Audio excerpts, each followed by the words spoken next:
Stock market में तेजी का सबसे ज्यादा फायदा इस स्टॉक को मिलेगा। क्या आप इन्वेस्ट करेंगे? स्टॉक मार्केट के प्रमुख सूचकांक ऑल टाइम हाई पर पहुंच गए हैं।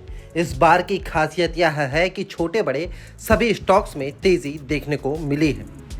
खासकर स्मॉल कैप और मिड कैप सूचकांकों का प्रदर्शन शानदार रहा है। प्राइमरी मार्केट भी एक के बाद एक आईपीओ के आने से गुलजार रहा है। फाइनेंशियल ईयर 2023 में कंपनियों ने IPO, rights issue, preferential allotment और क्यूआईपी से 1.5 लाख करोड़ रुपए जुटाए।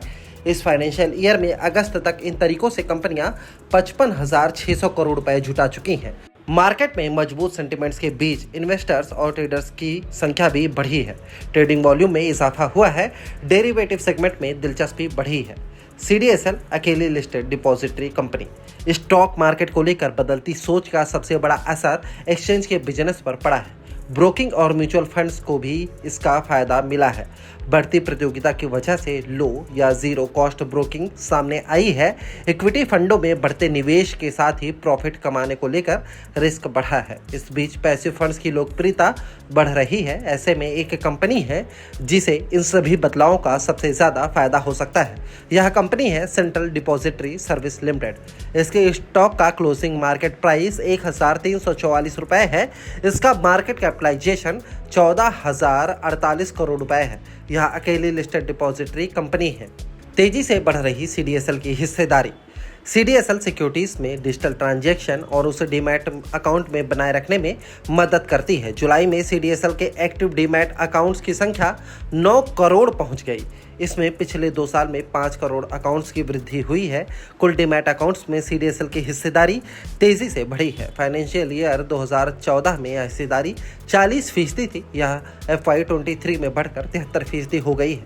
मार्च 2023 के अंत में देश की 2 बड़ी डिपॉजिटरी एनएसडीएल और सीडीएसएल के कुल डीमैट अकाउंट्स की संख्या सिर्फ 11 करोड़ थी। यह संख्या बताती है कि आगे इसमें ग्रोथ की बहुत संभावनाएं हैं। सीडीएसएल पिछले कुछ सालों में डीमैट अकाउंट की संख्या के लिहाज से अपनी प्रतिद्वंदी से बहुत आगे निकल गई है।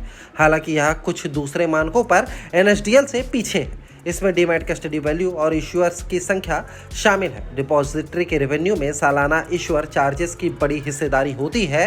FY23 में सीडीएसएल के रेवेन्यू में सालाना इश्यूअर चार्जेस की हिस्सेदारी 30% थी। इस फाइनेंशियल ईयर की पहली तिमाही में यह 36% थी।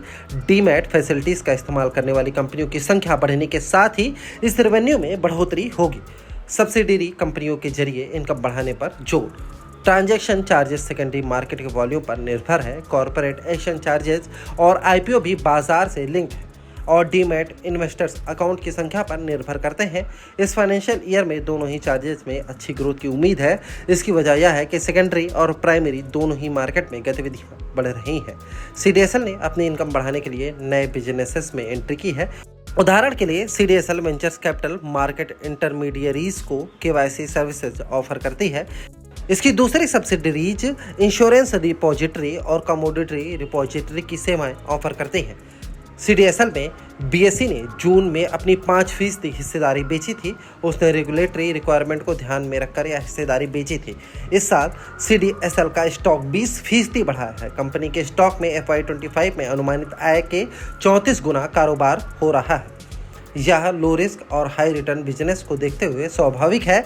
हालांकि इसका वैल्यूएशन एनएसडीएल के मुकाबले ज़्यादा है।